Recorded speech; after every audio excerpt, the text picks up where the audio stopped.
안녕하세요. 경제연구소장 강성진입니다. 지난 2월 발생한 코로나 사태 이후 전 세계적으로 확산되면서 아직 진정될 기미가 전혀 보이진 않고 있습니다. 그렇지만은 언젠가는 이게 종식이 될 것으로 판단하고 있기 때문에 저희들 학자들은 이제 그 코로나 사태 이후에 사회가 어떻게 변할 것에 대한 관심이 많이 있고 그거에 대한 이제 논의를 이제 하자는 회의를 했습니다. 그래서 지난 우리 정경대학에 4개의 연구소가 있습니다. 평화민주주의연구소, 경제연구소, 정보학연구소, 통계연구소 이렇게 4개의 연구소가 모여서 코로나 사태 이후에 사회가 어떻게 변화할 것인가에 대한 논의를 하자고 해서 지금 오늘은 2번째 시간입니다. 지난 첫 번째 시간에는 포스트 코로나 시대 우리 사회의 변화와 대응이란 주제에 이제 국가 위기와 리더십, 정부의 변화에 대한 논의를 하였습니다. 오늘은 그게 더 나아가서 이제 사회적 위험과 개인의 인권, 자유, 프라이버시에 대한 논의를 할 텐데요. 지난 한국에도 상당히 방역이 성공적으로 되었다라는 이제 주장을 많이 합니다. 거기에 이제 핵심적으로 주어지는 게 이제 CCTV라든가 신용카드, 핸드폰이 발달된 IT라고 할 수 있는데요. 그 부분에 의해서 방역이 성공적으로 되었다라는 얘기를 많이 하는데 그럼에도 불구하고 이제 가장 근본적인 문제, 인권에 대한 문제, 프라이버시에 대한 문제는 계속적으로 제기되고 있습니다. 오늘은 우리 정경대학에 계신 2분 교수님이요, 행정학과의 임현 교수님, 정치외교학과의 김원준 교수님이 임현 교수님은 포스트 코로나 시대 인권의 법적 문제, 김원준 교수님은 코로나19와 인권, 정치학, 국제정치학의 도전이라는 주제로 먼저 발표를 해 주시겠습니다. 각 2분께서 각각 15분 정도 발표를 해 주시고요. 그 다음에 이제 저희들이 유튜브로 지금 생중계를 하고 있는데 유튜브를 통한 실시간 채팅 질문하고 지금 와 계시는 우리 연구소장님들하고 다른 게스트분들께서 질문을 하도록 하겠습니다. 그래서 먼저 임현 교수님께서 포스트 코로나 시대 인권의 법적 문제에 대해서 한 15분 정도 내외로 해서 먼저 발표를 해 주시겠습니다. 네, 안녕하십니까. 행정학과에 근무하는 임현입니다. 정경대학에서 이렇게 개최하는 의미 있는 심포지엄에서 발표하게 된 것이 굉장히 뜻깊은 일이라고 생각이 듭니다. 저는 포스트 코로나 시대 인권의 법적 문제에 대해서 발표를 하고자 합니다.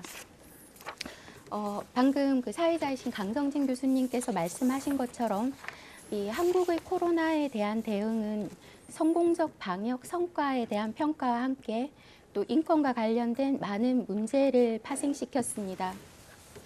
강력한 사회적 거리두기에 따른 집회 시위의 자유, 또 종교의 자유 등 다양한 자유권에 대한 제한이 행해졌고 교육권의 문제도 제기되었습니다.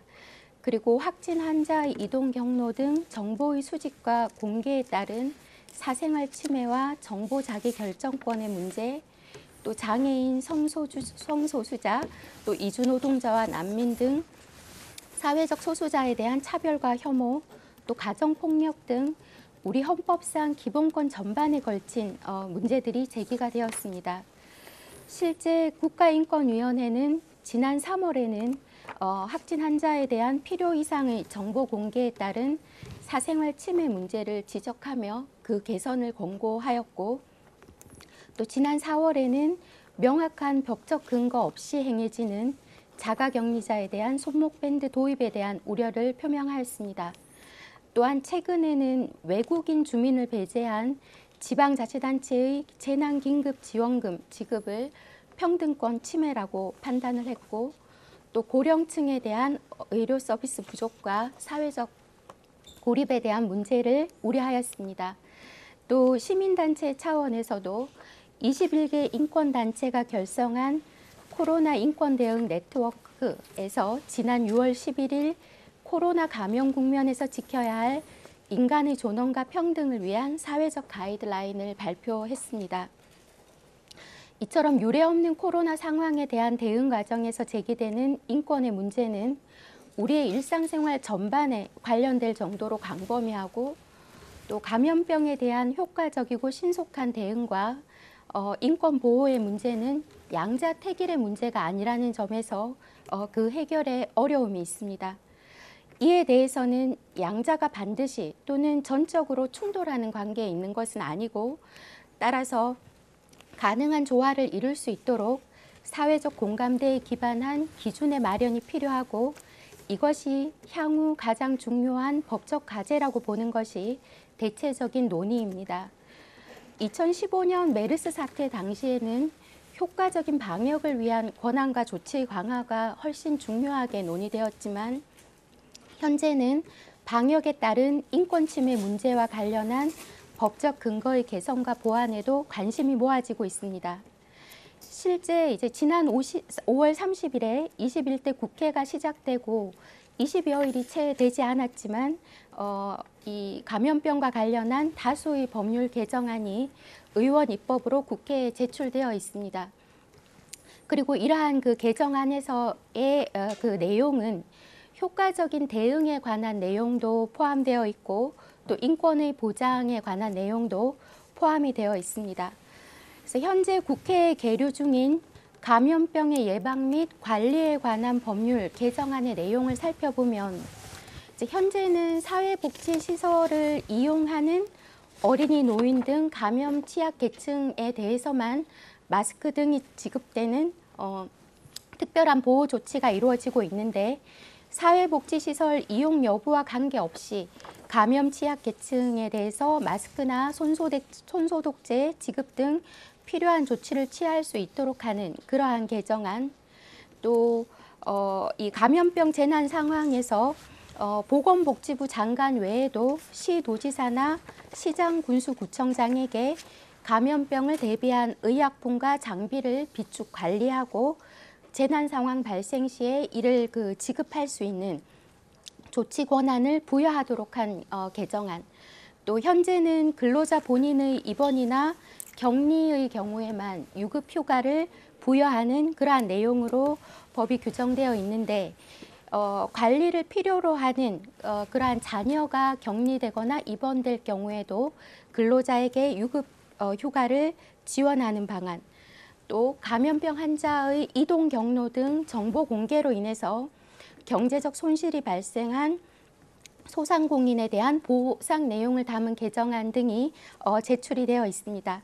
그래서 이렇게 다양한 어떤 인권의 문제 또 효과적인 어떤 대응의 문제들이 계속해서 논의가 되고 있는데 오늘 심포지엄에서는 다양한 인권 문제 중에서 특히 많은 논란이 되었던 방역 과정에서의 정보의 수집과 공개에 관련된 내용을 중심으로 그 법적 문제와 앞으로의 과제를 한번 논의해 보고자 합니다. 확진 환자의 이동 경로 등 정보 공개에 관한 규정은 감염병의 예방 및 관리에 관한 법률에 규정이 되어 있습니다. 동 규정은 메르스 사태를 겪으면서 2015년 7월에 신설된 조항인데 코로나가 급속히 확산되던 올해 3월에도 한 차례 개정이 있었습니다. 그래서 구체적인 내용은 보건복지부 장관은 국민의 건강에 위해가 되는 감염병 확산으로 인해서 그 위기 상황이 주의 이상의 상황이 되면 감염병 환자의 이동 경로, 이동 수단, 진료 의료기관 및 접촉자 현황 등 국민들이 감염병 예방을 위해서 알아야 하는 정보를 정보통신망에 게재하거나 보도자료 배포 등의 방법으로 신속히 공개해야 한다라고 규정을 하고 있습니다. 그런데 정보 공개의 범위와 절차는 법률이 아닌 보건복지부령에 위임을 하고 있고 보건복지부령에서는 다시 질병관리본부장이 감염병 위기 상황, 감염병의 특성 및 역학적 필요성을 고려해서 공개하는 정보의 범위를 결정하도록 규정하고 있습니다. 그런데 이러한 확진 환자와 관련된 정보 공개는 효과적인 방역과 또 관련 당사자의 인권 보호, 양자 모두에 있어서 매우 중요한 상황이기 때문에 이를 구체화하는 권한을 전적으로 관할 행정기관에게 부여하는 것은 적정하지 않다라고 생각이 듭니다. 의회의 입법을 통해서 정보 공개에 관한 중요한 사항을 규정하는 것이 필요하고 행정의 효율성과 유연성을 확보하는 데 필요한 예외 규정의 마련이나 또 세부적 사항의 위임이 이루어지는 것이 필요하다고 보여집니다. 즉, 정보 공개를 허용하는 법적 근거가 국민의 의견 수렴 그리고 의회에서의 논의를 거쳐서 충분히 어떤 국민적 공감대를 형성해서 법률에 향후 규정되는 것이 필요하다라고 생각이 듭니다. 최근 그 질병관리본부 중앙방역대책본부는 지난 3월에 있었던 그 인권위원회의 권고 등을 고려해서 공개 대상 기간을 제한하고 또 개인을 특정할 수 있는 정보를 제외하는 등 공익적 목적과 사생활 보호의 측면을 함께 고려한 코로나19 확진 환자의 이동 경로, 공개 범위 등에 대한 가이드라인을 마련했는데 이는 향후 법률의 입법 논의에 있어서 많은 참고가 될 수 있을 것이라고 생각됩니다. 가이드라인의 내용 중에서 일반적으로 적용 가능한 중요한 사항은 국민의 의견 수렴과 또 의회의 논의를 거쳐서 법률에 그 근거를 두는 것이 필요하다고 생각이 듭니다. 또한 동 규정은 공개된 사항이 사실과 다르거나 또 공개된 사항에 의견이 있는 경우에는 이의 신청을 할 수 있는 보건복지부 장관에게 이의 신청을 할 수 있는 규정을 두고 있는데 이와 관련해서 구체적인 절차나 방법에 대해서는 역시 보건복지부령으로 정하도록 위임하고 있고 보건복지부령에서는 이와 관련한 자세한 사항을 규정하는 것이 아니라 일정한 그 이의 신청서 양식을 질병관리본부장에게 제출하도록 하는 내용만을 규정을 두고 있습니다. 그래서 정보의 공개 범위 등에 대해서도 명확한 법적 근거가 없는 상황에서 이에 대한 이의 신청 절차도 충실하게 마련되어 있지 않은 것으로 평가할 수 있습니다. 현재 이 감염병에 대한 대응은 관할 행정기관에게 광범위한 재량이 부여되어 있는 상황이어서 소송을 통한 권리구제 역시 어려움이 있을 것이고 또 소송을 통한 권리구제에는 장기간이 부여되기 때문에 이 신청 절차가 관련 당사자의 입장에서는 굉장히 좀 중요한 내용이라고 할 수 있습니다. 그래서 통상적으로는 행정작용에 대한 이의 신청의 결정기관은 관할 행정기관이 되는 것이 맞지만 감염병 관련 정보 공개에 관한 이의 신청에 대한 판단을 효과적인 방역을 주된 임무로 하는 질병관리본부 스스로 전적으로 하게 하는 것은 타당한지에 대해서는 의문이 있습니다. 질병관리본부 내에 정보공개 이의 신청에 대한 심사기구를 별도로 마련하고 또 그 구성에 있어서 민간 전문가 등을 참여시키는 등 또 신속하면서도 객관적인 판단이 이루어지는 그러한 방안을 마련하는 것이 필요하다는 생각입니다. 앞으로 그 질병관리본부의 청으로의 승격이 추진 중이고 이에 따라서 조직을 재정비함에 있어서 고려가 필요한 내용이라고 생각이 듭니다. 다음으로는 정보 수집에 관한 내용인데요. 감염병 환자 등의 위치 정보 등 정보의 수집에 관한 법적 근거 역시 그 감염병의 예방 및 관리에 관한 법률에 그 근거를 두고 있고 동 규정 또한 메르스 사태를 계기로 2015년 7월에 신설이 되었고 올해 3월 코로나 상황에서 그 내용이 보다 강화되었습니다. 또한 이 감염병의 예방 및 관리에 관한 법률은 감염병에 관한 강제 처분 규정을 두고 있고 이 규정 역시 올해 3월의 개정을 통해서 내용을 대폭 강화하였습니다. 그런데 이러한 법적 근거가 있음에도 불구하고 최근에 논의되는 다중이용시설 출입 시에 QR코드에 기반한 전자출입 명부를 이용한다든지 또 자가격리자에 대해서 손목 밴드를 부착한다든지 하는 이러한 정보 수집 조치에 대해서는 명확한 법적 근거가 있는지에 대해서 많은 의문이 제기되고 있습니다. 물론 우리 개인정보보호법에서는 정보 주체의 동의가 있는 경우에 정보 수집이 가능하도록 하는 이제 일반적인 규정은 두고 있는데요. 이러한 손목 밴드와 것들을 생각하면 전자발찌나 이런 것들을 떠올릴 수 있는데 그런 경우에는 이제 범죄자의 특정한 범죄에 대해서 그 적용이 되게 되고 굉장히 엄격하게 이루어지기 때문에 여러 가지 이제 문제가 제기가 되고 있고 또한 기술적인 부분하고도 관련이 되는데 이러한 내용을 허용하는 경우에도 과연 그 방역을 위해서 필요한 정보와 불필요한 정보가 분리될 수 있는지 그래서 그 분리할 수 있는 어플의 개발 이러한 것들이 또 이루어지고 있는 것 같습니다.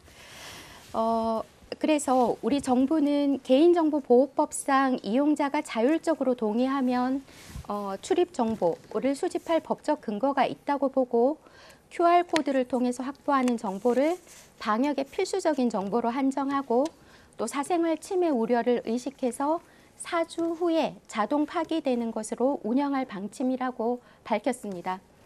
그렇지만 이 전자출입 명부의 의무 도입이 요구되는 고위험 시설과 또 자율적 도입 시설의 구분 등이 굉장히 혼란스러운 상황입니다.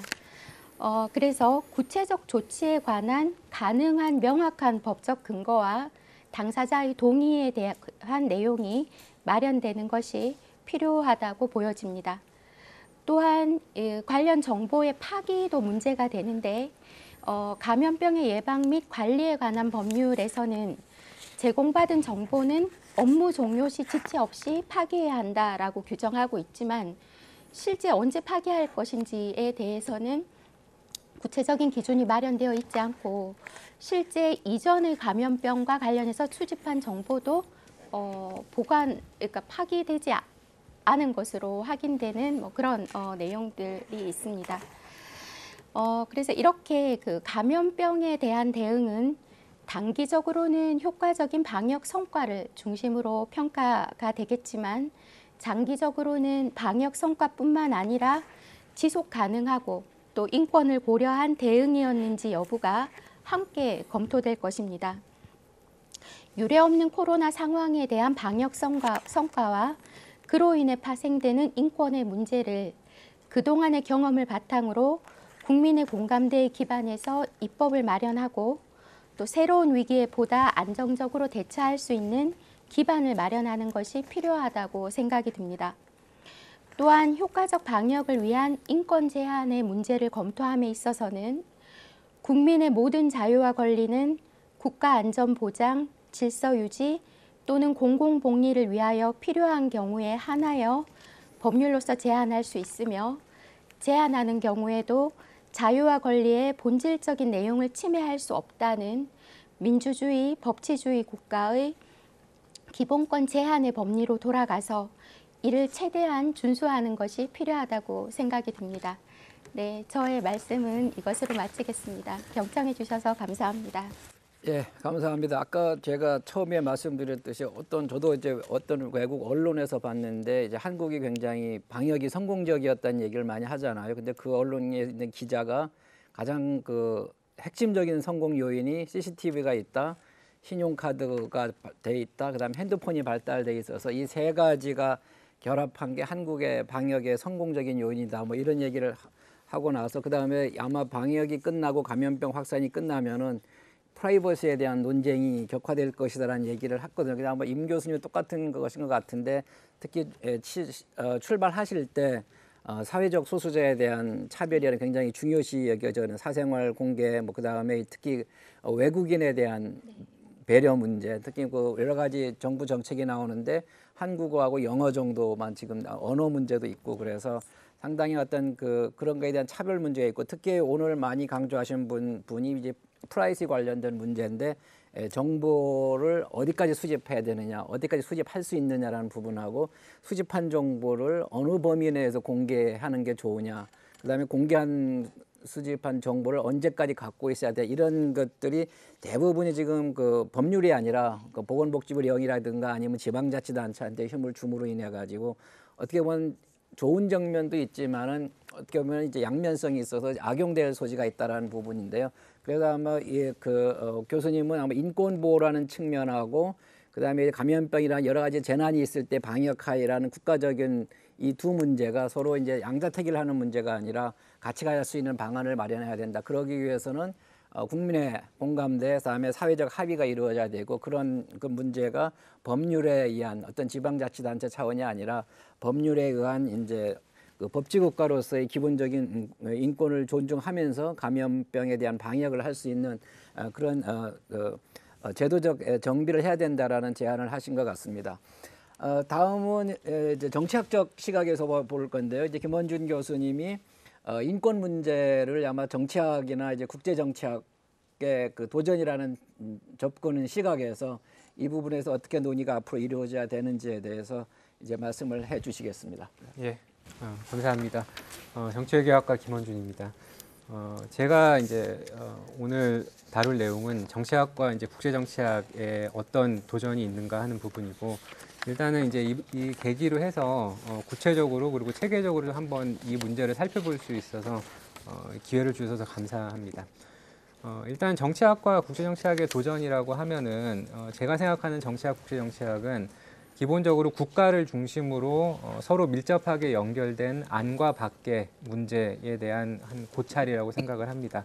그래서 이제 코로나19와 인권이라는 전례 없는 상황을 맞이해서 한번 우리에게 어떤 도전이 있었고 그런 도전을 이제 국제정치학과 정치학에서 어떠한 해결 방안이라는 단어는 제가 이제 쓰기는 좀 조심스럽고, 그러니까 우리가 이제까지 과정 중에서 전 세계적으로 볼 때, 한국에서도 볼 때 어떠한 뭐 가능성이 비쳐 보였나 하는 문제에 대해서 조금 생각을 해보려고 합니다. 우선 코로나와 인권 문제라고 하면은 크게 뭐 인권이 상당히 포괄적이기 때문에 상당히 많은 문제와 다 있습니다. 이명 교수님께서 잘 말씀을 해주셨지만은 뭐 건강권, 그러니까 기본적인 생명권이나 의료 접근권 문제가 이제 첫 번째로 다가오는 문제고요.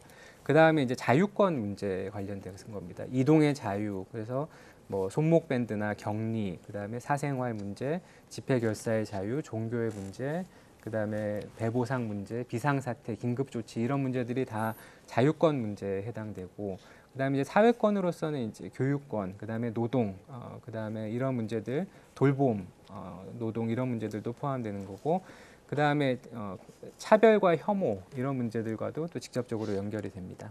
그리고 성평등 문제와도 상당히 밀접하게 연결이 되고요. 마지막으로는 국제연대 관련돼서도 상당히 연결됩니다. 그래서 이렇게 광범위한 문제들이 있는데 이 문제들을 다 다룰 수는 없고 제가 한번 나누어 생각해 보면 어떻게 나누어 볼 수 있을까 한번 고민을 해봤는데, 일단은 감염병과 직접 관련이 돼서 감염병이 종식이 되거나 백신이 나오거나 치료제가 나와서 해결이 되면은 수그러들 문제들이 있고, 그 다음에 그렇지 않고 감염병 이후에도 장기적으로 남아가지고 우리가 풀어야 되는 숙제로 남아있을 문제, 이렇게 한번 나눠봤습니다.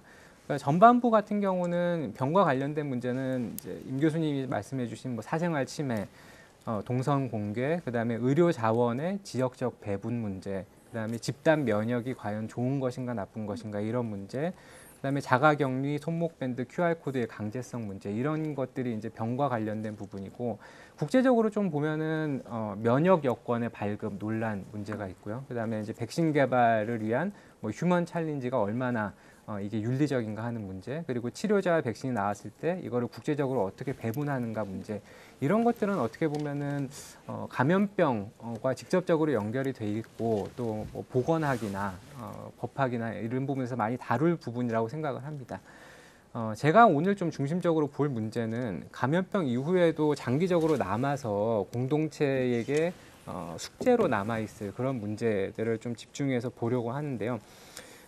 크게 네 가지로 제가 구분을 했습니다. 물론 이제 오늘 뭐 네 가지 다 소개를 할 수는 없을 것 같고, 특히 마지막 거는 이제 국제 질서와 관련된 부분은 우리가 또 다음 세션이 있는 걸로 알기 때문에 가능하면은 저는 뭐 한 세 가지 정도 얘기를 해보려고 합니다. 첫 번째는 차별과 혐오, 낙인, 갈등 이 문제입니다. 그러면은 문제는 뭐냐? 혐오와 차별이 가시화됐다는 겁니다. 코로나와 인권을 통해서. 우리 사회도 물론 마찬가지지만 미국도 마찬가지고 중국도 마찬가지고 세계 어디서나 뭐 외국인 아니면은 장애인 아니면 지역 확진자에 대한 뭐 낙인, 노인 혐오, 그다음에 뭐 성소수자, 종교기관 이런 문제들은 저희가 뉴스로 매일 접하고 있는 문제입니다.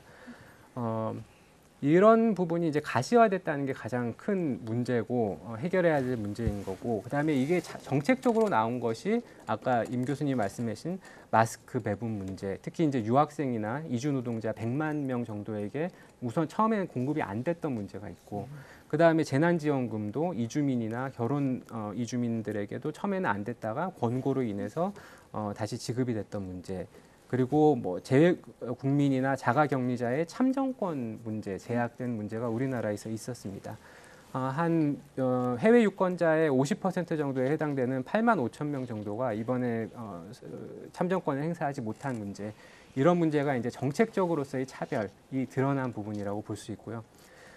그 위에 이제 사회적으로도 차별이 이제 있었는데, 그거는 뭐 특정한 시설이나 이런 곳에 출입을 거부당한다거나, 아니면은 특정 지역 출신이라고 진료를 거부당하거나 이런 문제도 있었고요. 또 대표적인 문제로는 이제 방송에서 처음에 이제 수어 통역자가 클로즈업 되지 않고 발언자만 이제 클로즈업 돼서 나와서 그거에 대해서 인권위원회가 권고를 통해서 농인들의 정보 접근권을 허용하라고 권고를 해서 시정했던 문제들, 이런 문제들이 우리 사회가 다 겪었던 문제라고 할 수 있습니다. 그런데 이제 이런 문제들 중에서 제가 봤던 가능성은 뭐냐? 일단은 정부 기관에서 국가인권위원회나 뭐 각종 지자체나 이런 여러 가지 우리가 만들어 놓은 인권 보호 장치들, 다양성의 장치들, 이런 것들이 상당히 제대로 작동한 부분이 있다라는 겁니다. 아까도 말씀하셨듯이 다양한 인권 침해나 차별이나 이런 것들이 인권위원회의 권고 이후에 수정이 된 부분이 있고요. 그 다음에 자칫하면은 크게 확산이 될 뻔했던 그 베트남인의 확진자 문제인데, 이거는 그 귀하 베트남인 경찰관이 끊임없이 이제 추적하고 설득을 해서 문제를 해결했던 경우가 있습니다. 이거 어떻게 보면 이전에 우리가 만들어 놓은 제도가 제대로 작동을 해서 인권이나 차별이나 혐오를 낮춰주는 그런 역할을 했다라는 거죠. 그런 가능성이 있었고, 또 하나는 이제 시민사회에서의 가능성입니다. 시민사회는 처음에 아시다시피 뭐 우한 교민들을 처음에 우리가 수용했을 때 시설에서 이제 혐오와 거부 반응이 먼저 있었는데, 그것에 대응해서 또 환영하는 그런 또 자발적인 시민 참여가 있었고, 또한 뭐 마스크 배분이나 이런 부분에 있어서도 종교기관이나 시민단체들 이런 것이 제대로 작동을 했고, 그다음에 언론과 전문가 집단도 끊임없이 정부의 혐오와 차별 이런 것에 대해서 올바른 정보를 생산해내면서 그거를 또 제대로 전달하면서 이런 것들을 없애는 그런 기능을 했다라는 거죠. 그래서 이 부분에서는 차별, 혐오, 낙인, 갈등 부분에서는 문제는 컸지만은 어떻게 보면은 기존의 정부와 시민사회가 제대로 작동을 했던 어떤 가능성의 부분도 있었다라는 것을 알 수 있습니다. 두 번째 정치학에서 가지는 숙제는 이 코로나 사태로 인해서 드러난 취약계층입니다. 취약계층의 보호나 필수 인력 이런 것들이 이제 큰 문제로 드러났는데, 어떻게 보면 불평등의 문제죠. 그 코로나 사태에 대해서 이제 하버드 대학의 제클린 바바라는 교수가 디스크리미네이션 패러독스라는 얘기를 했습니다. 어떤 얘기냐면은 코로나라는 병 자체는 뭐 가난한 국가나 부유한 국가나 아니면은 뭐 빈자나 가난한 자나 가리지 않고 위험을 주지만은 그거를 방어하고 대응할 수 있는 수단, 예를 들면 여유나 건강이나 뭐 돈이나 정보 접근권이나 이런 것들은 상당히 불평등하게 배분돼 있다라는 얘기죠. 그래서 이게 어떻게 보면은 병의 패러독스인데, 이런 문제가 우리나라뿐만 아니라 전 세계적으로도 동일하게 드러난 거죠. 그래서 이번 사태를 보면은 취약계층, 특히 정부의 어떤 자가격리나 아니면은 우리나라는 없었지만은 봉쇄 조치, 락다운 같은 경우에 여성이나 아동이 뭐 기존의 폭력에 노출이 되거나 아니면은 뭐 이런 부분도 상당히 있었고요. 그래서 더 취약하다는 것이 드러났고, 외국인도 마찬가지고, 그다음에 노인들, 그다음에 장애인들, 특히 노인이나 장애인 같은 경우에는 거리두기의 역설이라고 얘기를 합니다. 그래서 락다운이 되면은 더 이상 이제 돌봄 노동을 받을 수가 없고 오히려 더 생명권을 위협당하는 문제들이 있었고, 구금자나 아니면은 뭐 인종 소수자, 빈곤층, 뭐 어떤 WHO에서는 제재를 받고 국제 제재를 받고 있는 국가의 국민까지도 이제 취약계층이라고 얘기를 하고 있는데 어쨌든 이러한 취약계층들이 다 드러났다는 거죠. 반면에 또 우리 이걸로 통해 나타난 문제가 필수 인력이란 게 어떤 거냐. 뭐 영어로 얘기하면 뭐 에센셜 인플로이나 뭐 키워커 이런 정도의 단어가 될 텐데 우리가 이렇게 봉쇄가 되고 이러다 보니까 나타나는 현상이 뭐 온라인 상점이나 뭐 배송, 미국 같은 경우에 도축업자 아니면 의료, 공중보건, 이주 노동자, 요식업자 아니면 청소나 교통, 돌봄 노동을 하는 사람들 이런 사람들이 필수 인력이다라는 인식이 생긴 거죠. 하지만 이들은 저평가되어 왔던 인력들이고 이들 인력들에 대해서 그럼 어떻게 정당한 보상과 보호를 할 것인가 하는 문제가 상당히 중요한 문제가 됐다는 거예요. 독일 같은 경우에 상당 부분 농촌에서 이주 노동자의 노동력에 의지하고 있었는데 봉쇄 조치로 인해서 그게 어려워지자 어떤 경우는 상당히 고가의 비행기표를 주고 이주 노동자를 모셔와서 그다음에 노동을 했던 경우가 있습니다. 그래서 이런 문제들이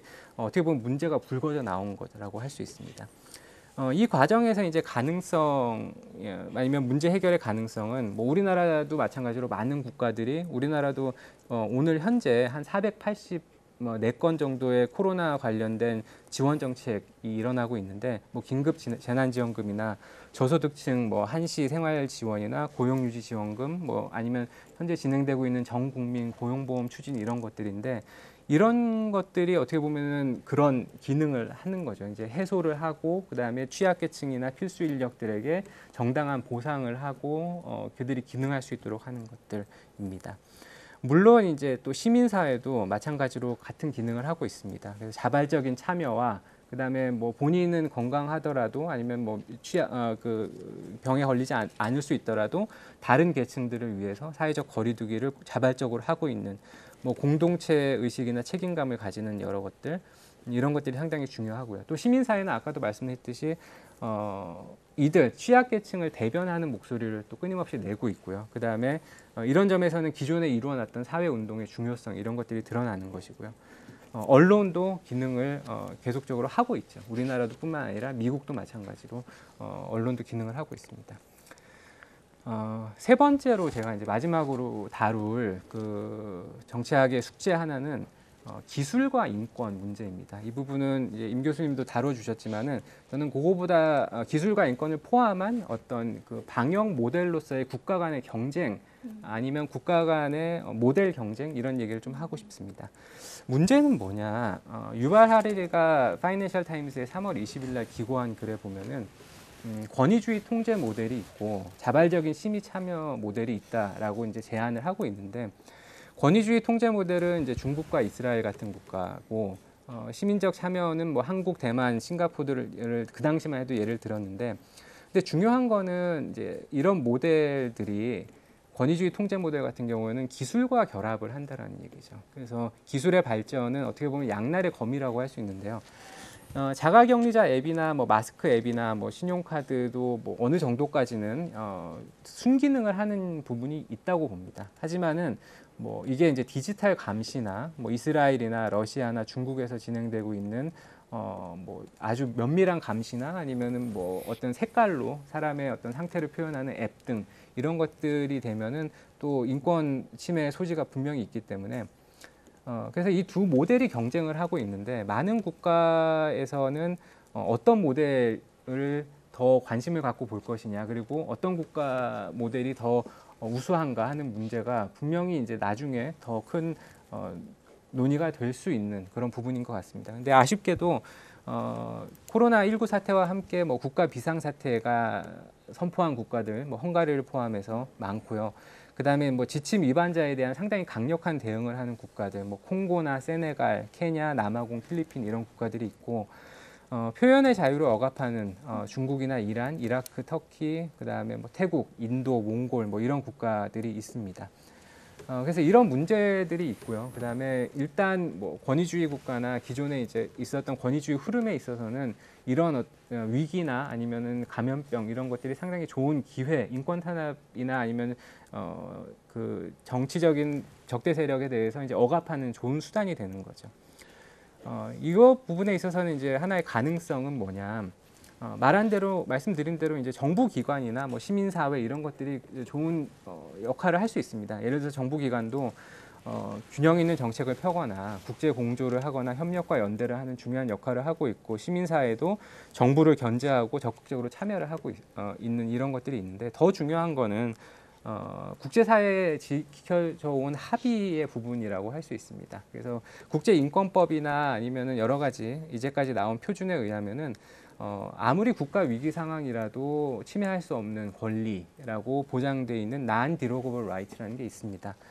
이건 뭐 생명권이나 아니면 고문으로부터의 자유, 양심의 자유, 종교의 자유, 그 다음에 뭐 강제 이송의 금지 뭐 이런 것들을 다 포함하고 있기 때문에 이미 이전 국제사회가 합의한 수준의 서의 어떤 더 이상의 통제는 할 수 없도록 국제사회가 강제할 수 있는 아니면은 여러 가지 정치적이나 아니면 이런 레버리지를 통해서 억압할 그 압박할 수 있는 기능들이 있어야 된다고 생각을 합니다. 그래서 이런 문제들이 이제 향후 문제가 될 것 같고, 그래서 이제 제가 쭉 말씀드린 한 3가지 가능성에 대해서 마지막으로 이제 정리를 하면서 뭐 과연 우리에게 어떤 문제가 있고 어떤 가능성이 있을까 한번 생각을 해보면은 한 3가지 정도의 키워드로 좀 정리를 할 수 있을 것 같습니다. 첫 번째는 아까 임 교수님도 말씀하셨던 균형이고요. 인권 원칙이라는 것이 방역과 항상 함께 가야 되는 거고 정부와 시민사회도 마찬가지고 그래서 이 WHO의 사무총장은 이제 fine balance라는 단어를 썼는데 미세한 균형, 뭐 fine balance든 delicate balance든 어쨌든 정책적으로도 그러한 어떤 균형을 맞춰야 된다라는 점이고 두 번째는 아무래도 이제까지 쭉 봐온 걸 보면은 책임, 그러니까 뭐 자발적인 참여, 사회의 자발적인 참여와 그것이 가능하려면은 책임 의식이 있는 거죠. responsibility. 그러니까 뭐 개인이든 국가든 공동체든 언론이든 시민사회든 아니면은 정부에서 독립기관이든 본인의 기능에 충실할 때 사회가 이 코로나19로 인한 여러 가지 문제들도 해결할 수 있는 거고 마지막으로 말씀드릴 거는 이제 변화라고 할 수 있습니다. 이제 코로나19에 대해서 여러 가지 다른 시각이 있지만은 제가 볼 때는 변해야 되는 시점이라고는 생각을 합니다. 그런데 변화에 대해서 이제 거부를 하고 워낙 이제 우리 사회라는 것도 마찬가지고 관성이나 습관의 힘이 상당히 강하기 때문에 쉽게 변화하기 힘든데 어쨌든 이러한 위기 상황에서 정부도 그렇고 시민사회도 그렇고 다양한 대안들을 제시를 했고 그다음에 대안들을 실험해 볼 수 있는 다양한 기회였고 우리가 지금 보면은 인권에서도 그렇듯이 어떤 것은 성공하고 어떤 경우는 잘 작동이 안 되는 게 있습니다. 그래서 이런 실험들의 결과를 잘 조합을 해서 이후 포스트 코로나 시대를 대비해야 되지 않을까 생각합니다. 이상입니다. 예, 고맙습니다. 아마 이제 그 정치학적인 접근이라서 어떻게 보면은 이제 같은 주제인데 이제 조금 이제 방향이나 이제 그 방법론이 좀 다를 수는 있겠는데 그래도 종합적인 내용으로 보면은 일맥상통한다고 볼 수 있는 게 크게 보면은 처음에 말씀하셨던 그 차별과 혐오, 낙인, 갈등이 가시화됐다는 굉장히 이거는 이제 어떤 뭐 정치학 분야나 이런 인권 분야만도 아니라 우리 경제학 쪽에서도 이제 오히려 이제 빈곤 계층이나 소득 분배가 더 악화되고 빈곤 계층도 늘어나고 뭐 양극화가 오히려 더 심화된다는 식으로 이제 그 문제가 오히려 이제 더 심각해질 수 있다. 그게 오히려 가시화됐다라는 표현이 이제 맞는 것 같고요. 두 번째로 이제 기술과 인권 문제인데 계속 이 문제는 뭐 이 정치학 분야만이 아니라 이게 아까 임 교수님 말씀하신 데도 그렇고 우리 경제학 쪽도 그렇고 과연 이제 시장이라는 개념하고 그다음에 이제 우리가 시장이라고 인권이라고 생명을 얘기한다면은 정부가 통제하는 뭐 정보를 이제 획득한다거나 공개할 때 그 역할이라는 것이 어느 범위가 제일 좋으냐. 그게 어떻게 보면은 이제 최소한의 생명권, 최소한의 인권이 어디까지 좀 보장. 왜냐하면 아무리 국가 위기 상태라도 어느 정도까지 이게 보장할 수 있느냐라는 부분인데 그걸 이제 제일 마지막에 이제 3가지로 정리를 해주신 것 같아요. 뭐 똑같은 임 교수님하고 일맥상통하는데 이제 인권이나 방역이 어떤 선택의 문제가 아니라 균형의 문제라다. 어느 정도의 이제 그 범위에서 이게 서로 이제 그 균형을 이룰 것인가 문제. 그다음에 책임 문제는 아마 사회적 공감대 뭐 이런 거 연결될 것 같고요. 그다음 변화에 대한 대응 적응인데 이게 우리가 이걸 뭐 어느 다른 분야에도 마찬가지일 것 같은데 이제 우리가 이제 올 것이라고 기대했던 사회인데 그게 현실적으로 너무 빨리 오는 계기가 됐고 막상 적응을 해보니까 할 수 있겠다. 뭐 우리가 이제 그렇게 멀고 우리가 할 수 없는 게 아니다라는 그 얘기를 많이 하는 부분인데요. 거기에 이제 우리가 빨리 대안을 마련하게 되겠다는 아마 그 정책적 시사점을 주신 것 같습니다. 두 분 교수님 이제 감사드리고요. 지금 뭐 시간이 이제 충분히 있고 또 우리가 이제 그 유튜브로 지금 질문을 받고 있습니다. 질문 있으신 분들 이제 유튜브 채팅을 해주시면 좋을 것 같고요. 혹시 플로에 와신 우리 연구소장님들께서 질문 있으시면 질문 좀 부탁드리겠습니다. 우리 부학장님도 와 계신데 부학장님도 질문 있으시면은 질문 좀 드리겠습니다.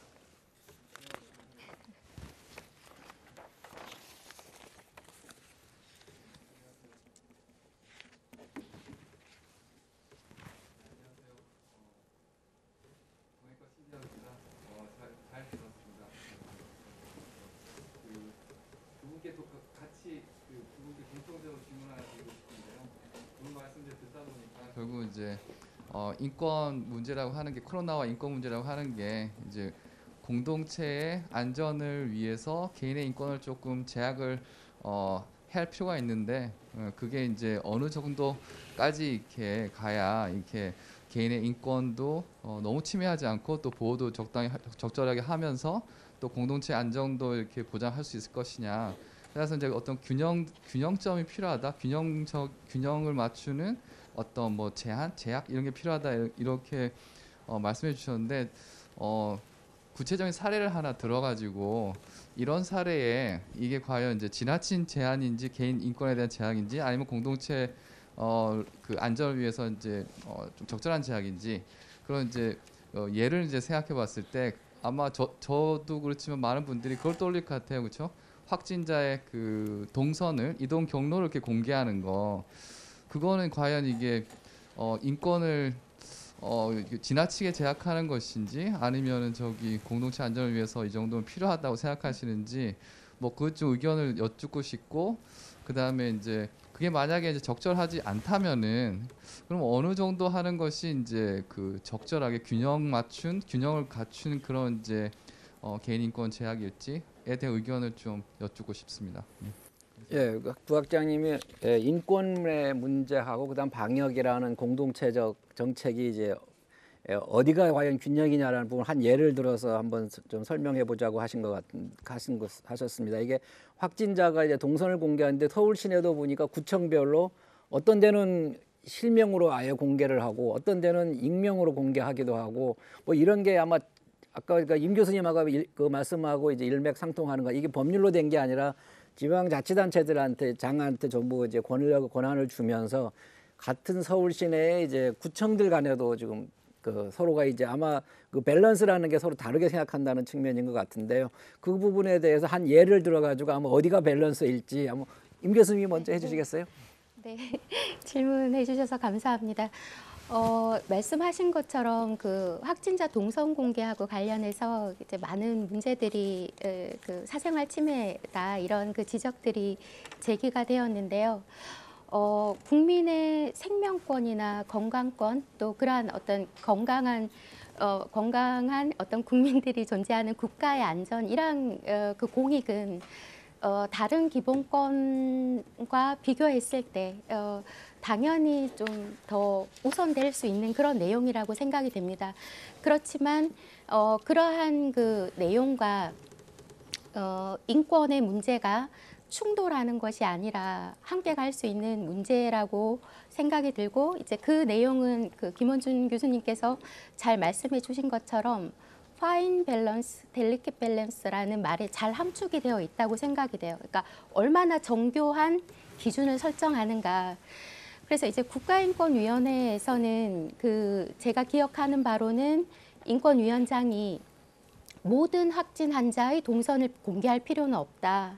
필요한 확진 환자의 동선을 제한적으로 공개해라 이런 내용을 권고를 했지만 또 국민들의 알 권리라든지 이 또 그 투명성 이런 문제들도 이번에 굉장히 좀 제기가 된 것 같고 또 국민들의 관심이 높다 보니 모든 확진 환자의 그 이동 동선을 기간에 제한을 두고 그러니까 뭐 예를 들면 확진되기 하루 전부터 격리되기 하루 전부터인가요? 그때부터 이렇게 공개를 하고 일정한 정보만을 이제 공개를 하고 있습니다. 그래서 그런 식으로 이제 좀 조화를 찾아가는 것 같고요. 그리고 이제 제가 그 지방자치단체의 문제를 생각해 보면 지금 사회자이신 강성진 교수님께서 말씀하신 것처럼 이 지방자치단체마다 공개하는 범위가 달랐습니다. 그래서 이제 그런 문제들이 좀 제기가 되었고 이 질병관리본부에서 가이드라인을 마련하면서 좀 통일적인 내용으로 바뀌었는데요. 그 부분은 굉장히 어려운 문제입니다.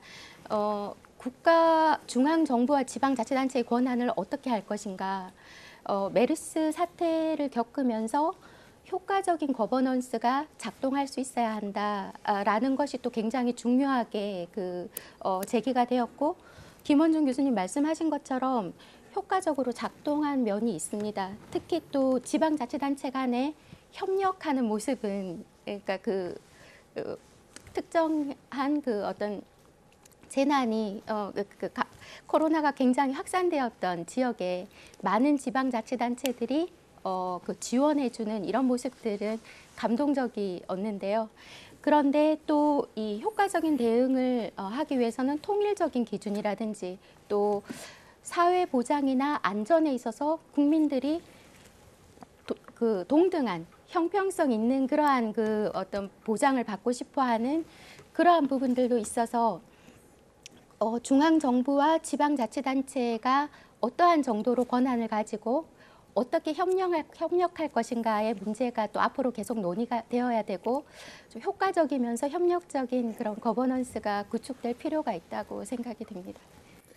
김 교수님 답변하시기 전 유사한 질문이 지금 많은 분들이 유튜브를 보고 계신데요. 그 질문이 유사한 것 같아서 질문 같이 한번 드리겠습니다. 쿠나 킴님이 해주신 질문인데요. 개인의 인권과 문제 대응에 있어서의 강제성이 양제택일의 문제가 아니며 제도적 정비를 통해 양립할 수 있다는 말씀 잘 들었습니다. 그런데 입법부를 통한 법적 근거 마련 및 국민들의 동의를 얻는 것은 지난한 일이라고 생각됩니다. 그렇다면 과연 입법부 및 국민적 동의는 어떻게 얻을 수 있는지 또한 대응과 관련된 속도의 문제와 상충되지는 않는지 궁금합니다. 이 질문이 아마 유사한 질문인 것 같아서 아까 예를 부학장님 하신 말씀하고 같이 묶어서 이제 대답을 해주시면 감사하겠습니다. 예, 알겠습니다. 국제 기준으로 제시하는 것들이 몇 가지가 있습니다. 법 준수하고 그다음에 정당한 목적, 그다음에 비례성, 그다음에 비자의성과 비차별적인 조치 이런 원칙들이 있는데 일단 이런 원칙이 이제 중요하고요. 그다음에 우리가 알고 있는 이제 정당한 법의 절차, 듀 프로세스라고 하는 것들도 중요한데 좀 더 이제 구체적으로 말씀드리면 저도 사실 확진자 동선 공개에 있어서 의아할 때가 몇 번 있는데 그거는 이제 그 확진자 동선을 공개하면서 성별이나 아니면은 나이나 이런 것들이 꼭 필요한 정보인가 하는 것들은 의심이 됩니다. 저는. 그래서 이제 그런 부분들도 계속 미세 조정을 해가면서 해야 되는 부분이고 처음에랑 다른 것들은 또 많은 경우에는 상호나 이런 것들은 또 가리고 그래서 시설은 또 시설대로 공개를 하고 개인의 동선은 이제 필요에 의해서 그러니까 동선이 겹치는 부분에 따라서 공개를 하고 요새 같은 경우에는 마스크를 계속 쓰고 있었으면 공개를 안 하고 이런 부분이 있어서 그러한 모든 노력들이 아무래도 그 파인 밸런스를 맞추는 그리고 끊임없는 시민이나 아니면 시민사회의 인풋이 들어가서 되어지는 일이 아닌가 싶습니다. 근데 제가 한 가지 지적을 하고 싶은 것 중에 하나는 처음에도 저도 이제 그런 어떤 메시지나 이런 것들을 많이 받았었는데 확진자 동선 공개도 문제지만은 그거를 가지고 이제 희화하고 이제 이슈를 만들어내는 그런 어떤 사회적인 어떤 목소리가 문제고 그것이 끊임없이 이제 퍼져나가는 그런 것들이 더 문제라고 생각을 합니다. 그래서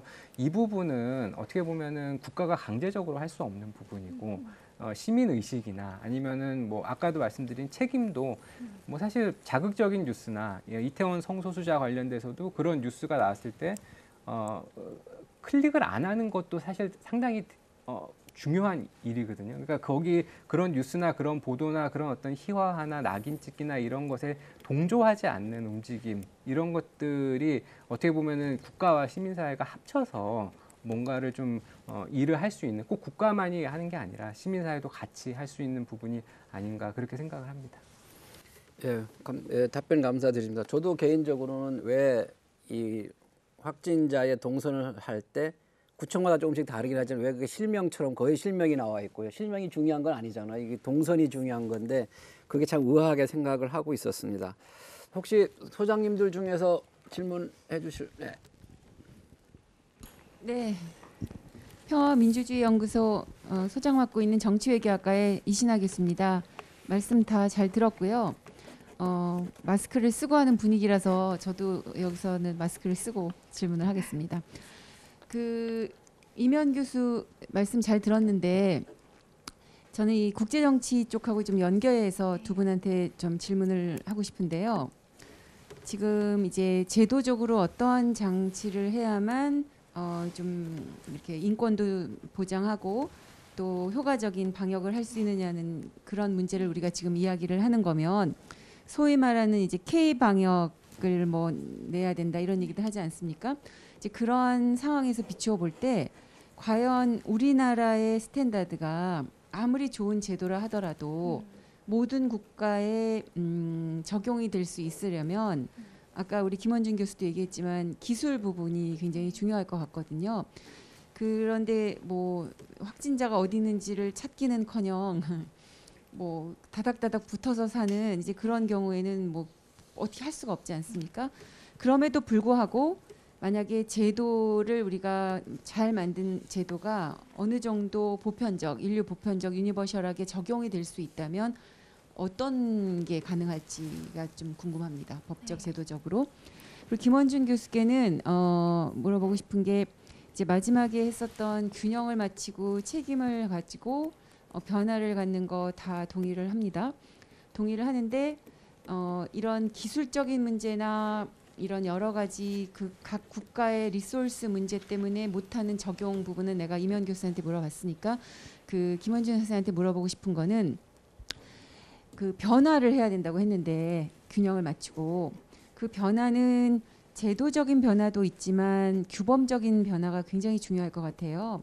근데 그 규범이 코로나 바이러스는 정말 위험한 것이고 나뿐 아니라 내 주변에 있는 사람들을 아주 급속히 전염시킬 수 있는 병이니까 우리 모두 서로 배려하고 잘 건강을 지킵시다.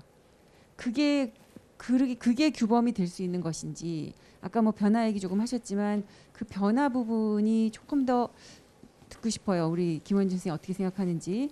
특히 그 이유는 우리가 그 코로나를 효과적으로 이제 다른 나라라고 우리를 스스로 이제 자부심을 가지고 다른 나라에서도 우리를 좋게 볼 때 하는 얘기들이 역시 효과적인 거버넌스가 중요한 것이다. 그러니까 민주주의 국가, 권위주의 국가 누가 잘했냐 이런 문제가 아니라 어떤 민주주의 국가는 잘하고 못하고 어떤 권위주의 국가는 잘하고 못하고 그런 걸 다 아우를 때 효과적인 거버넌스를 가진 특히 작지만 믿을 만한 그러니까 작지만 릴라이어블한 나라를 만드는 것이 중요한 것이다. 뭐 이런 얘기들을 많이 하는데 혹시 그런 부분에서 우리가 무슨 변화의 담론을 이끌 수 있는 것인지 그렇게 되면 규범과 연결이 되는 것인지 그 부분이 좀 의견을 들어보고 싶습니다. 예, 감사합니다. 이신화 평화민주주의 연구소장님 질문이신데 첫 번째는 아마 K방역의 글로벌화 한국 정부에서는 계속 뭐 수출하겠다 그러는데 그런 측면에서 본 임명 교수님 시각에서 봤을 때 과연 글로벌로 갈 수 있는 어떤 장점과 단점이 있을 것 같거든요. 그거에 대한 좀 답변 부탁드릴게요. 네, 질문 감사드립니다. 그 글로벌화 될 수 있는 그 우리의 대응 그 방안은 결국은 장점과 단점을 모두 가지고 있는 부분이라고 할 수 있는데요. 결국 K-방역과 관련해서는 좀 신속한 대응 그리고 정보 공개의 투명성 이 부분이 좀 굉장히 의미 있게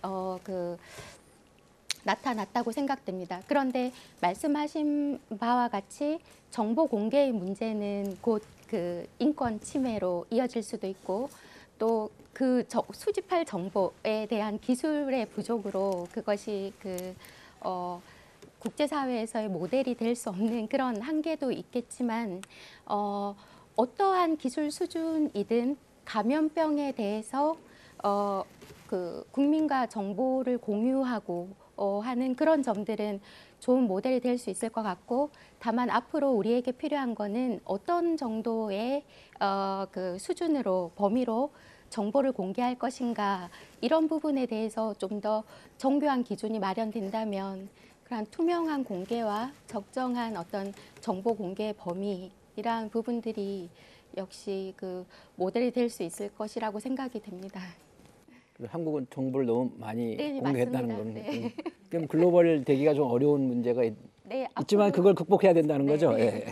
예, 김 교수님께는 아마 이게 거버넌스 문제일 것 같은데 특히 그 세 번째 그 마지막에 정리해 주신 균형 책임 변화 중에서 변화라는 측면에서 이제 제도적인 변화 많이 말씀하셨는데 아마 이 소장님은 이제 규범적 변화 아니면은 거버넌스 분야. 근데 저도 이제 유사 질문 하나 덧붙이면 저는 한국과 대만을 되게 주의 깊게 보고 있는데 이제 교수님은 한국 대만을 같은 그룹으로 넣으셨거든요. 그런 측면에서 보면은 대만 같은 경우는 오히려 정부가 초기에 대응을 해가지고 이제 오히려 이제 시민사회나 민간이 좀 방역에 덜 힘든 형태였고 한국은 정부가 다 국경을 트는 바람에 방역을 하는 뭐 정부 방역도 물론 있겠지만 시민사회 민간 단체들이 굉장히 힘이 든 어떻게 보면 이제 그 부정적인 효과가 더 많이 클 수 있는 그런 측면이 또 서로가 차이가 있다는 얘기들도 하거든요. 그 이거는 아마 답변은 아마 제도적인 그것보다는 규범적인 차원에서 어떤 식의 변화가 필요하고 어떤 식의 대응이 필요한지 요거에 대한 질문인 것 같습니다. 예. 감사합니다. 질문에 대해서 이제 변화라고 했을 때 저는 항상 미시적인 것부터 거시적인 것까지 다 이제 생각을 해보려고 합니다. 그래서 아까도 개개인이 어떤 선택을 하느냐가 상당히 중요하다라고 말씀을 드렸는데 이 변화도 있어서 마찬가지인 것 같습니다. 이제 항상 위기 상황이 오면은 그 상황이 우리한테 주는 거는 이 새로운 실험을 해볼 수 있는 기회이고, 그다음에 새로운 실험을 어쩔 수 없이 해야만 하고, 그래서 지금 뭐 얘기가 많이 나오는 뭐 뉴딜이나 이런 시기에도 뭐 노동자에 관련된 권리 보장과 사회 보장 제도 이런 것들이 그 시기를 통해서 실험이 됐고 위기를 극복하기 위해서 정착이 됐고, 물론 그 이후에 문제도 있었죠. 근데 문제가 없던 건 아니지만은 일단 그런 변화가 일어날 수 있는 그런 어쩔 수 없이 선택을 해야 되는 시기로서의 시기이기 때문에 변화가 중요하다라고 얘기를 한 거고, 당연히 이제 말씀하신 대로 이제 규범적인 변화도 포함을 하는 겁니다. 그래서 규범적인 변화도 이제 이미 국제 규범이나 이런 것이 코로나 이전부터 진행돼 오던 방향이 분명히 있긴 있습니다. 뭐 그거를 뭐 어떻게 부르던 간에 많은 사람들은 뭐 그 지구화나 세계화나 이런 것에서부터 뭐 후퇴 뭐 이렇게 부르든 권위주의의 귀환이든 어쨌든 진행돼 오던 여러 가지 흐름이 있었는데 코로나가 그 흐름을 뭐 증폭을 시켰거나 아니면은 뭐 이것을 뭐 다른 관심을 돌렸거나 뭐 여러 가지 논의들이 있는 것으로 알고 있습니다. 근데 저는 이제 코로나 관련돼서 어떤 변화가 있어야 하느냐 하는 문제에 있어서 일단은 뭐 현재 코로나 상황은 진행 중인 상황이라고 저는 생각을 합니다. 그래서 이제 저도 뭐 발표를 했지만은 아직까지는 우리가 너무 모르고 코로나에 대해서, 그리고 너무 그러니까 대응할 수 있는 조치들도 적고 이래서 아직까지도 더 가봐야지 알 수 있는 그런 문제인 것 같고, 당연히 이제 효과적인 거버넌스 상당히 중요하고요. 우리나라도 많은 부분에 있어서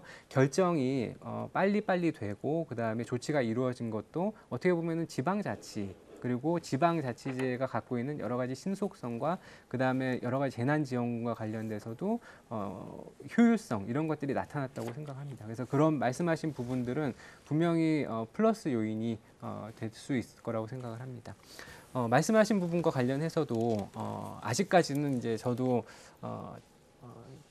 아직까지 판단을 내리기는 좀 이르다고 생각을 합니다. 그래서 우리나라도 초기에 그 국경을 전면 통제하고 그다음에 중국을 전체를 위험 지역으로 선포하고 이런 이제 대한의사협회와 이제 그 당시에 이제 자유한국당이죠.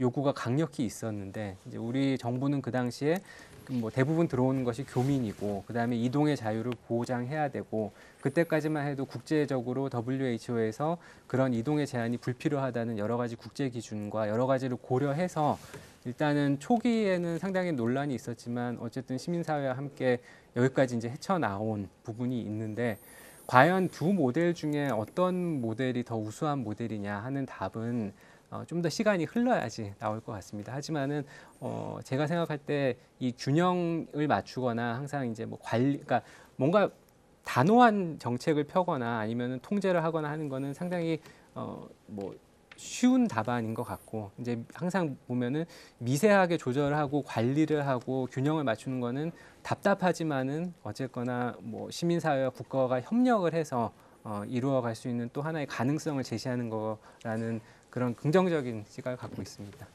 예, 감사합니다. 혹시 다른 소장님, 예.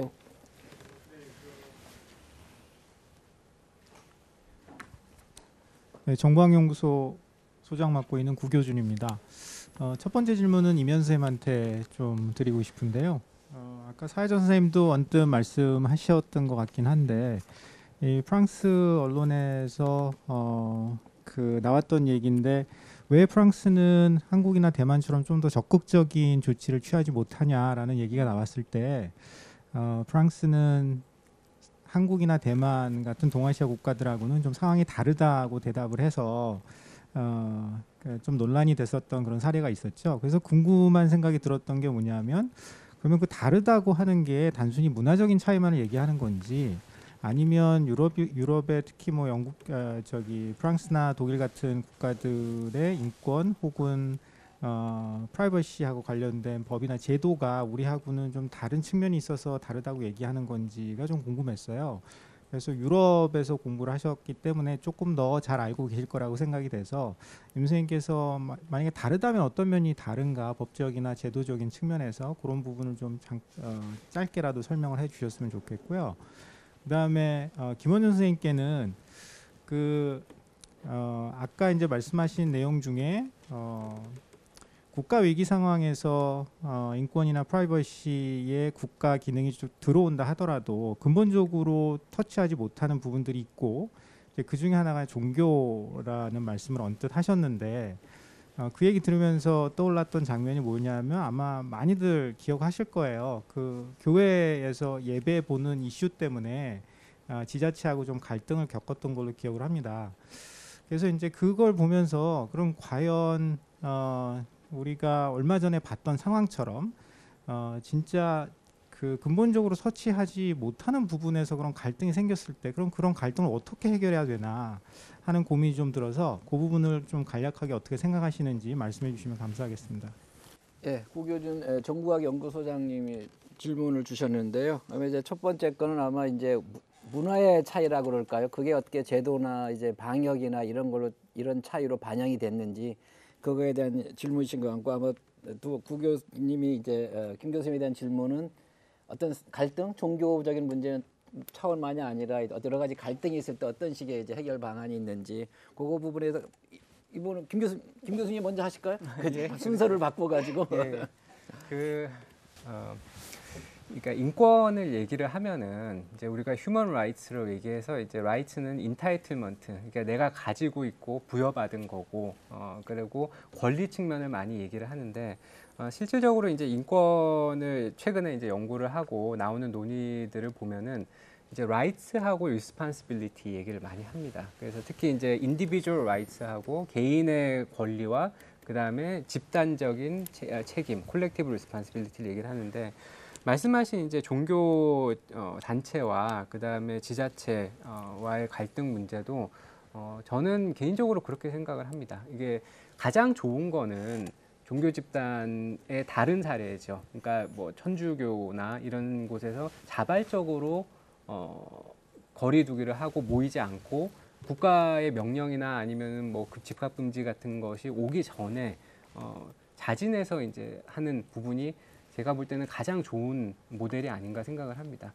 하지만은 그럼에도 불구하고 어쨌든 개인의 권리나 종교의 자유나 이런 부분 때문에 강조가 돼야 되는 부분이 있다면은 저는 이 부분은 그 사회가 판단을 해야 되는 부분인 것 같습니다. 그러니까 말씀드린 대로 이 건강권과 집단의 건강권과 어떻게 보면은 개인의 종교권이 어떤 것에 더 우위를 둬야 될지 이것에 대한 뭐 논란과 아니면 그 논의와 이런 과정을 거쳐서 또 한 곳으로 수렴이 될 것 같고 말씀드린 대로 또 뭐 개인의 종교의 문제와 그 다음에 집단의 어떤 뭐 집단에 대한 책임 이런 문제와 함께 논의가 돼야 되는 부분이어서 이 부분은 제가 생각할 때는 뭐 휴먼 라이츠나 개인의 권리 자체 안에서도 해결될 수 있는 부분이 있고 왜냐하면 이건 다른 사람들의 권리 침해 부분이 분명히 있기 때문에 그리고 라이츠와 또 한 짝인 이 듀티나 이제 리스폰시빌리티라고 얘기하는 책임성 문제 그리고 어떻게 보면 더 중요한